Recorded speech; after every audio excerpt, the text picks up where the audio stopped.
and welcome to the Lake Placid Center for the Arts Open Juried Show virtual preview. I'm James Lemons, the LPCA's director.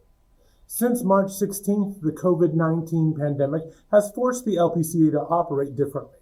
One of those changes has been the closure of the gallery at LPCA. But on October 1st at 4 p.m., the gallery will once again open its doors to the public in a safe and socially distant way. Today, we take a few moments to celebrate the artists accepted into the show, recognize and hear from those artists whose work captured first, second, or third place, and prepare you for what to expect when you visit the gallery at LPCA to make sure all safety precautions are followed so that we keep our guests and our staff safe. But first, we would like to send our profuse thanks to our Gallery at LPCA sponsor, Berkshire Hathaway Home Services, Adirondack Premier Properties, and owner-broker Margie Philo. Without their generous support, the Gallery at LPCA would be unable to support our regional artists. Discover exclusive real estate throughout the North Country with the support of a knowledgeable and helpful agent from Berkshire Hathaway Home Services, Adirondack Premier Properties. We begin today's presentation by acknowledging the artist who took third place in this year's exhibition. Here to tell us more about her work is Valerie Patterson and her piece, Taking the Air. I'm Valerie Patterson, and this is Taking the Air. It's a watercolor painting. It's part of my Ghosts in Saranac Lake series, which incorporates the past with the present within the framework of the unique history of Saranac Lake as a health resort sanitarium from the 1880s to the 1950s. In this particular work, the background was from a photo that I took this past spring after New York State started its COVID-19 quarantining. And I just was taking this walk and just loved this. It's a back street that was part of what remains of the Trudeau Sanitarium. You have the doctor's residence here, the back of it, and this was an animal research facility. And so I just love that picture, and that's present day, of course. And then I found this historic picture of some actual patients from the Trudeau Sanitarium that were walking, not here on this particular street, but elsewhere within the grounds. I think the piece is about contemplating time, as well as health. I think about how their lives must have been, so a little bit about the backstory, very much about composition and what's happening visually. It made it very personal for me, COVID-19, especially dealing with the sanitarium and TB patients from the past. So I was able to kind of feel more of the fear and anxiety and helplessness that's part of a serious, incurable, communicable disease. So I'm hoping that too, over time, that will, I haven't had the disease yet, thankfully, but I'm hoping that over time that will add more depth to this series as I continue.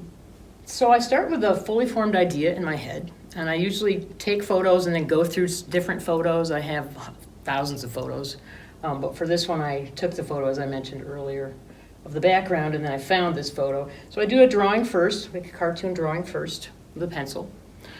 And I work with whatever interests me the most first. So usually that is the figure. Most of my work is figurative. So in this case, I started working, I believe, on this figure first. And when I do the superimposing, I'm working on like two paintings at the same time, and in that, within this figure, I was also working on what was behind her in the other one. But I like to finish one part totally first sometimes before I go on. So unlike many artists that work throughout the whole field all at the same time and kind of build up till finally they reach the end of their image, I like to just finish one little piece at a time. It encourages me to go forward. I doubt it's unique to me because I've seen other watercolor paintings that have a similar look. I don't know for sure. It has certainly developed with me over the years. I started as an oil painter, doing very tiny, small oil paintings. And then I discovered I had too much going on in my life and I had to move around, but I still wanted to paint, so I would bring them with me. So I needed something that would dry quickly and was portable. So I just switched to watercolor. I was an art teacher, K through 12 at different times for the past 34 years. Started in one district, Brusquemois, for 11 years, and then was in Saranac Lake for the remainder of my career. Loved it, loved the kids. They're amazing. And I also kind of like the idea that watercolor's not really thought of as an important medium, I find a lot. And so I kind of like that the rebel in me likes that I'm doing watercolor. Congratulations, Valerie. We recognize that attending this year's exhibit will be much different from previous visits to the LPCA. Here's Erin to share some things to remember before you head out to visit us. Hi everyone, I'm Erin Walko, Director of Development at the Lake Placid Center for the Arts, and I'm just thrilled to welcome you back to our gallery at LPCA. While you're here visiting our Open Juried Show, we ask you to follow these few simple rules. While you're on campus, don't forget your mask, maintain 6 feet apart for social distancing, and please be patient as there's only a limited number of people allowed in the gallery at the same time. But welcome, and here we go.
We want to take just a moment to recognize the tremendous work of our jurors, Diane Reynolds and Anya Villeneuve. They had the unenviable task of putting this year's show together. Out of 140 submissions, they chose to accept 73 pieces into the exhibit and selected 3 works for special recognition. One of those special recognitions is the work that was selected in second place out of all 140 submissions.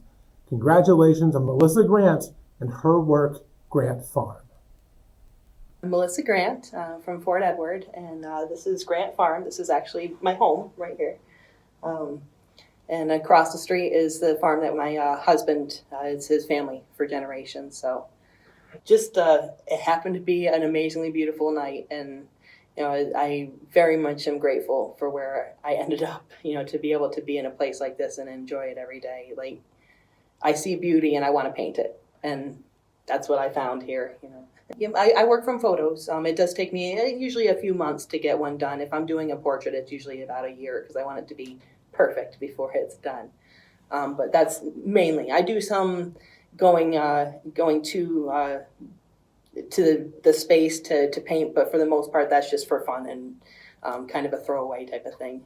Well, I grew up in the Adirondacks. I grew up in Long Lake, and my brother is actually the artist in the family, and he took a trip, taught a class up at the top of Castle Rock in Blue Mountain, and he had an extra set of paints, invited me along, and 10 years later, here we are. It's nice to have that with him. We have a passion for art, and going to a museum or something like that with him now, like I get so much more out of it now that I've been in those shoes, you know. But pretty much the Adirondacks is where I get my inspiration because I find a lot of love there. That's where my heart is.